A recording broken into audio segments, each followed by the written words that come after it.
3 da tarde e nós avançamos para a terceira parte do consultório. Hoje ainda vai poder participar por telefone, marcando o número de telefone 22 508 3297 e aqui pode então esclarecer a sua questão relacionada com psicologia ou o tema que vamos explorar já de seguida. Mas como já sabe, tem também à sua disposição o endereço de e-mail consultório@portocanal.pt, portanto, por escrito também pode partilhar connosco a sua pergunta, também o seu caso, o seu testemunho.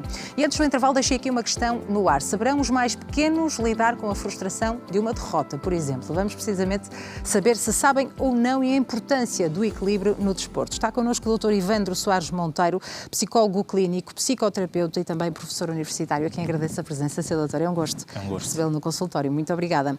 Portanto, sabemos que existem inúmeros benefícios em as crianças e os jovens praticarem desporto, mas depois há aqui uma parte muito importante e que vai ter um grande impacto no caráter dessas pessoas e destes jovens e na sua personalidade. De uma forma geral, sabem as crianças e os jovens lidarem então com a frustração, as emoções e as vivências que isso pode trazer? De facto, a pergunta é ótima porque toca em vários pontos, porque nós não desenvolvemos competências sem a experiência. A experiência precisa acontecer para que as capacidades se desenvolvam. E se nós achamos ou criamos a ilusão de que eu, quando ainda não tenho a experiência vivida, acho que vou conseguir fazer bem feito logo à primeira, isto vai-me pôr a jeito de ganhar mais medo do que coragem. Então eu vou acabar por ter mais inibição perante a tentativa e erro do que eu arriscar a tentativa para que através do erro eu desenvolva a competência. E isto é talvez a maior ilusão que nós vamos criando nos jovens e é por isso que depois há uma sensação de medo perante a tentativa, em que, não tendo a capacidade adquirida, vemos pais e educadores muitas vezes criar a ideia de que, não sendo capaz, parece que já é um falhado. E isto cria a ilusão na criança de que eu não sou alguém ainda capaz, portanto, eu sou insuficiente.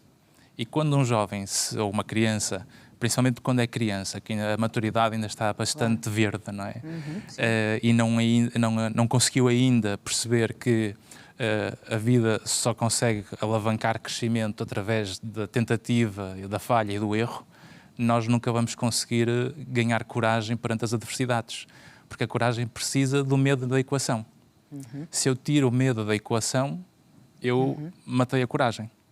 Muitas vezes os pais e os educadores cometem erros como, por exemplo, esta frase: tens que ser o melhor da turma. Isto, por exemplo, pode ter um impacto aqui. Isto pode comprar na criança, ansiedade, não é? Claro, comprar ansiedade. Quando eu digo a um filho, tu tens que ser o melhor da turma, eu não estou a querer que o meu filho seja a melhor versão dele. Eu estou a querer que o meu filho se compare com os outros. Seja melhor que os outros, não é? Sim, mas eu, para me comparar com os outros, a única comparação real que eu posso fazer é comigo próprio. Claro. Portanto, quando eu começo a comparar com os outros, sem antes me comparar com a minha própria história, eu nunca vou conseguir ter uma forma justa de avaliar o meu valor. O que faz com que se eu não me comparo com a versão que eu era ontem, e se eu hoje sou melhor do que ontem, é o que me faz a percepção de eu estar a superar a minha melhoria. Se eu me comparo com alguém que é melhor do que eu, porque geralmente isso é o alvo que nós queremos atingir aquele horizonte lá na frente, se eu me comparo com algo que é melhor do que eu estou sempre frustrado. Então eu fico sempre ansioso. Então eu crio uma ilusão e crio um hábito de que o meu valor é sempre medido por comparação. Claro. Então eu distorço sempre a predisposição para acreditar em mim próprio, porque eu nunca sou suficiente para valorizar o que eu já consegui. E um jovem que está perante essa vivência e o facto de não saber lidar com essa frustração, vai ser um adulto como? Ansioso? Tendencialmente ansioso, provavelmente perfeccionista, provavelmente a boicotar quando tem desafios maiores porque acha que não vai ser capaz, a abdicar de tentativas e erros porque considera que o erro define o seu valor permanente, quando, pelo contrário, quanto mais eu erro, menos eu erro. Por isso é que a psicoterapia é tão importante, não é? Por isso é que a psicoterapia é muito importante como forma de recuperar problemas ou então as sessões de desenvolvimento pessoal por forma a desenvolver competências de saber pensar. Porque o nosso pensamento funciona por linguagem. Claro. A linguagem usa palavras, as palavras constroem narrativas e as narrativas têm um peso semântico, têm um valor emocional. E, portanto, a forma como eu comunico comigo próprio, porque nós pensamos por linguagem, a maneira como eu falo comigo vai condicionar o meu padrão emocional para eu me relacionar com os outros, no trabalho, no desporto, na escola. E se a cultura dentro de casa, se a narrativa dentro de casa é comparar-me com primos, vizinhos, amigos, colegas de turma, irmãos, claro, eu acabo por estar... É na melhor das intenções que os pais fazem isso. Sim, Ou seja, tu tens que ser como o teu irmão, tens que ser como o teu primo. Claro. Mas se aquilo que tem em casa não é observado para perceber que se calhar ele está no melhor ponto tendo em conta onde estava, ele se calhar tem o melhor filho de sempre que alguma vez esteve em casa e nunca o valorizou. E a criança cresce com uma ilusão de que eu nunca sou suficiente quando, se olharmos para a história dela, ela está melhor que nunca. Claro. Portanto, os pais também têm muito a aprender com os filhos, não é? Os pais têm muito a aprender com os filhos sempre. E não têm sempre razão. Claro que sim. Mas que ferramentas é que podemos dar lá para casa para que as pessoas...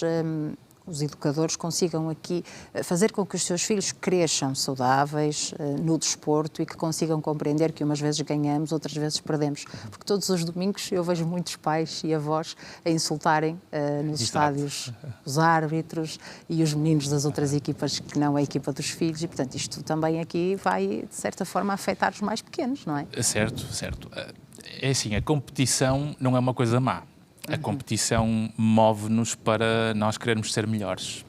Mas a primeira competição tem que ser sempre aquela que é com a minha própria versão. Eu se hoje, numa escala de 1 a 5, é que eu quero ser um jogador de nível 5. Desculpe, eu quero ser um jogador de nível 10. E eu chego ao nível 4 e está melhor do que o 3. Eu chego ao nível 5 e está melhor no de 4. Eu chego ao nível 7 e está melhor do que 6. Eu nunca na minha vida estive no nível 7. E no dia que eu chego ao 7, se eu tenho a família, ou os avós, ou os amigos, mas principalmente é a família, porque é com quem temos mais vínculo, sim, se nos cria a ilusão de que a cada degrau que eu subo no meu processo de melhoria, eu nunca sou suficiente, eu vou tendencialmente ter mais incapacidade de acreditar em mim próprio para melhorar as minhas competências, para me tornar um melhor jogador, ou para me tornar um melhor atleta. E é por isso que quando, por exemplo, falamos em treino de alta performance, que é o que acontece nos jogadores de elite, quando estão nos grandes clubes, o treino das competências do pensamento, de conseguir pôr o foco no aqui e no agora, é uma competência fundamental para que nem tenhamos as sombras do passado, nem as ansiedades do futuro. E isto faz com que nós consigamos perceber onde é que estamos sensorialmente naquele momento. E quando eu sou capaz de estar no aqui e no agora, acreditando e olhando para a minha própria vida, comparando com aquilo que eu fui, eu consigo construir uma forma muito mais robusta de lidar com os meus medos. Claro. Porque o medo faz parte do processo de melhoria. Quando eu me convenço que não tenho medo, eu vou começar a errar. Então o medo é essencial para desenvolver a coragem para o confronto com as adversidades ou com as competições que surgem. E se os pais estão numa forma recorrente a tornar o filho insuficiente e a ensinar o filho a medir o seu valor sempre por comparação, claro, isto desnivela a percepção em termos de autoestima, de autoconceito, de narrativa interior que depois deforma as crenças nas capacidades que a criança tem. E aí a culpa ou a responsabilidade não morre solteira. Claro. Temos que casar com a culpa no altar. Muitas vezes esses pais também foram vítimas, dessa pressão, não é? Por parte dos pais. E depois também não conseguem muito bem gerir essa relação com os seus filhos e os mais pequenos. A parte interessante é que isto aprende-se. Claro. Portanto, não é porque eu tive uma educação com um determinado modelo, claro, e hoje em dia cada um de nós é educado com a educação que tem dos seus pais, mas hoje temos a ciência psicológica que nos dá, de uma forma robusta, em estudos longitudinais, que é seguirmos as mesmas pessoas durante várias décadas, e conseguimos identificar fatores preditores em que, quando temos esta realidade, por exemplo, durante a infância e durante a adolescência, eu consigo predizer, por probabilidade, que provavelmente, na idade adulta, tínhamos adultos mais capazes perante as competições ou as adversidades. Porque quando Em termos de desporto e em termos do que é o atleta no geral, quando o mar está flat, todos são bons desportistas, não é? Todos são bons surfistas. Agora, é quando há tempestade é que nós vamos trazer ao de cima as nossas competências. Claro. E por isso é na pressão, como se diz, o melhor aço é forjado com muita adversidade, não é? Portanto, é com muita pancada que é forjado. E por isso, se eu quero desenvolvimento e maturidade sem sentido dado ao sofrimento, eu não vou construir valor no resultado. E, portanto, o valor que eu vou ter no resultado vai depender muito do sentido que eu dou ao esforço e ao processo de sacrifício que há no caminho. E os pais têm que perceber isso para não frustrar constantemente os filhos.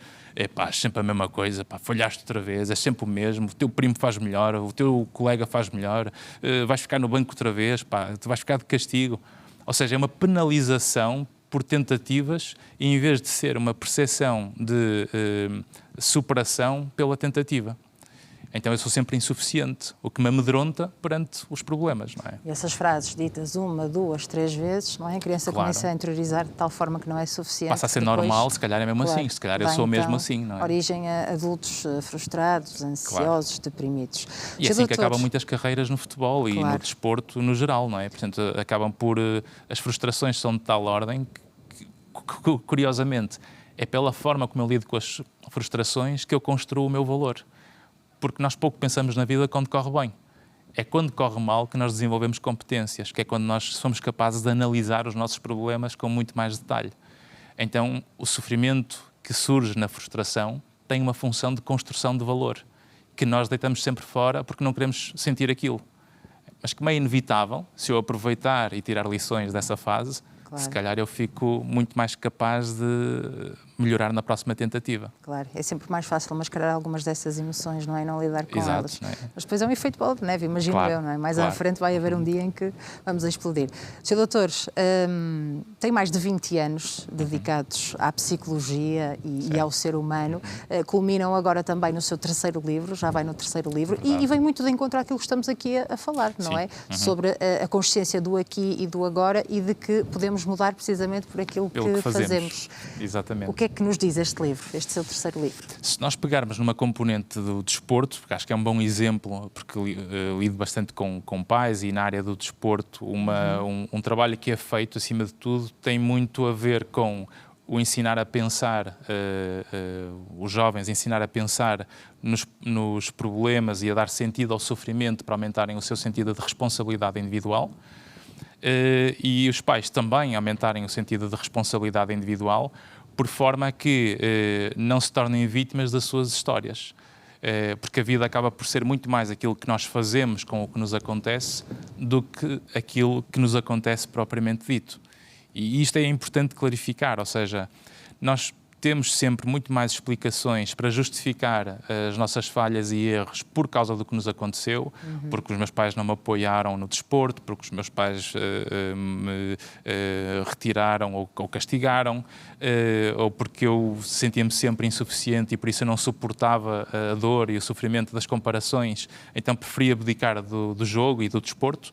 Quando nós aumentamos esse sentido de capacidade de pensar melhor sobre os nossos próprios problemas, dentro de um sistema familiar, nós vamos ter famílias muito mais capazes de reduzir a carga de conflitos e conseguir facilitar muito mais a superação dos problemas. E isso faz-se muito mais à custa de transições saudáveis do que de conflitos recorrentes. E tem acompanhado muitos casos deste género? Sim, ou seja, eu e uma equipa de vários colegas e vamos trabalhando sempre em conjunto, porque quanto mais em conjunto, um aspecto importante na área do desporto, que é fundamental para o desenvolvimento dos jovens, é que não há saúde mental sem uma neurobiologia funcional.